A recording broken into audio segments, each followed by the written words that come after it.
पण काही लोक कायम खोटं बोलत असतात. घरातल्या लोकांशी खोटं बोलतात, नातेवाईकांशी खोटं बोलतात, सर्वांशी खोटं बोलतात.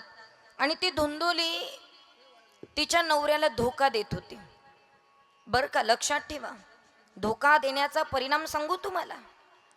सीधे इंसान को कभी धोखा मत देना, सीधे इंसान को कभी धोखा मत देना, क्योंकि सीधे इंसान का जवाब ऊपर वाला टेढ़े तरीके से देता है. एक लक्षात ठेवा. साध्या माणसाला कधी धोका देत बसू नका हो. साधी व्यक्ती महत्व आहे.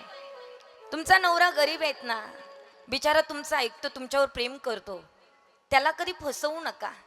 आणि तुम्ही त्याला फसवलं, तुम्हाला असं वाटतं, मांजरीला वाटतं डोळे मिटून दूध पिते, तिला कोणी पाहत नाही. पण लक्षात ठेवा, अख्ख्या जगाचं लक्ष ते डोळे मिटून दूध पिणाऱ्या मांजरीकडे असतं. हे विसरू नका तुम्ही, बरं का. लक्षपूर्वक ऐका. मला सांगायचं एवढंच आहे, धुंदुली त्याला धोका देत होती. आता नवरा विचारू लागला, तू नक्की फळ खाल्लंय ना? हो म्हणले, मी नक्की फळ खाल्लंय. ठीक आहे, फळ खाल्लंय. तेवढ्यात मात्र त्या ठिकाणी तिने बहिणीला विचारलं, अगं म्हणले मी फळ खाल्लंय, पण आता एक एक महिना वर व्हायला लागला, पोट तर दिसायला पाहिजे ना. म्हणून तिने काय केलं, चिंध्या फाडल्या, पोटावरी बांधायला लागली. आणि लागल्याबरोबर इकडे आत्मदेवाला आनंद होता की मला मुलगा होणार आहे.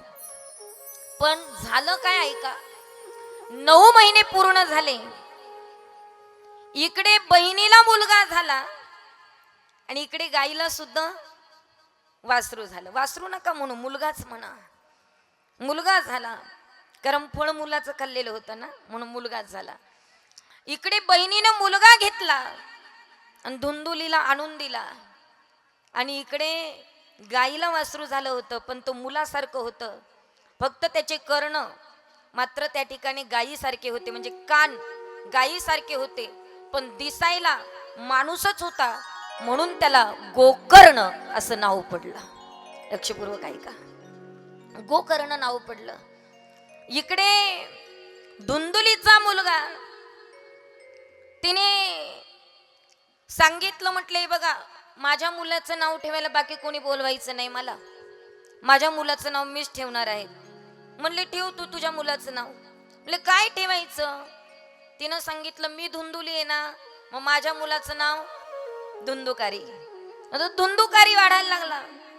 पण ऐका ना, धुंदुकारी वाढत असताना त्याच्यामध्ये सगळीची सगळे चुकीचे गुण होते. याचा बेस जरा कमी करा. सगळे चुकीचे गुण होते, कारण तिथे काही असं परमार्थ होत नव्हता. पण त्या पवित्र गायीच्या पोटातनं जो मुलगा जन्माला आला होता तो गोकर्ण अतिशय हुशार, पंडित, ज्ञानी. कारण साधूने दिलेलं फळ होतं, 6 विकार धुतलेले होते. पण एक वेळेला धुंदुकारी फार व्यसन करायला लागला, मात्र त्या ठिकाणी चुकीचे कर्म करायला लागला, स्त्री संग धरायला लागला. हे सगळं करत असताना वडिलांनाही माहीत ओढत होतं, पण वडील काय करणार. लक्षात ठेवा, इकडे गोकर्ण हुशार, पण धुंदुलीला ते गोकर्णाचं हुशार पण सहन नाही झालं. त्याला तिथून काढून दिलं. गोकर्ण अनेक तीर्थक्षेत्रावर गेले, अभ्यास करायला लागले, पंडित पदवी प्राप्त केली. मग मात्र त्या ठिकाणी हा जो धुंदुकारी होता तो अतिशय वाईट प्रवृत्तीचा होता, कारण त्याच्यावर गर्भसंस्कार तसे झालेले होते. महिला मंडळ लक्षपूर्वक ऐका, आपल्या जीवनामध्ये गर्भसंस्कार अत्यंत महत्वाचे आहेत. का महत्वाचे आहेत? गर्भात बाळ असताना तुम्ही जसं वागणार तसंच बाळ घडणार आहे. गर्भसंस्कार किती महत्वाचे आहेत सांगू तुम्हाला. या महाराष्ट्राचा आराध्य दैवत शिवछत्रपती शिवाजी महाराज जन्माला आले.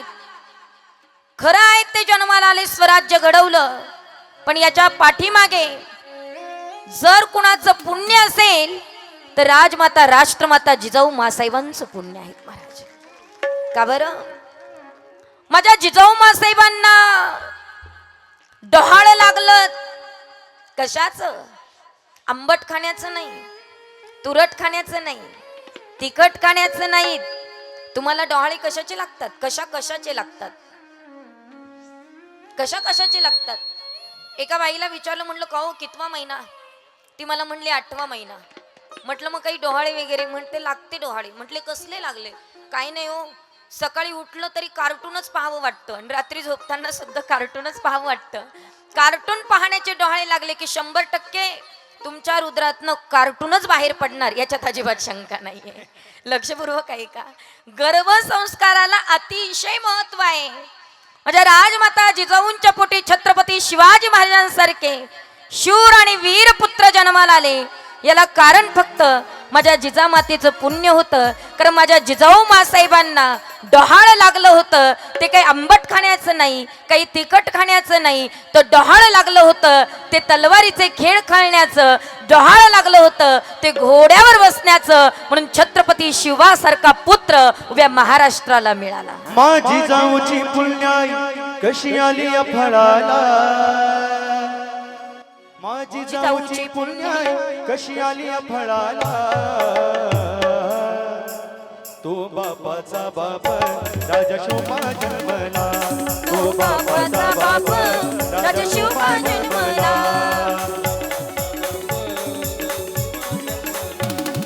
पाय मोकळा करायचा असेल तर आपण नाचूही शकतात.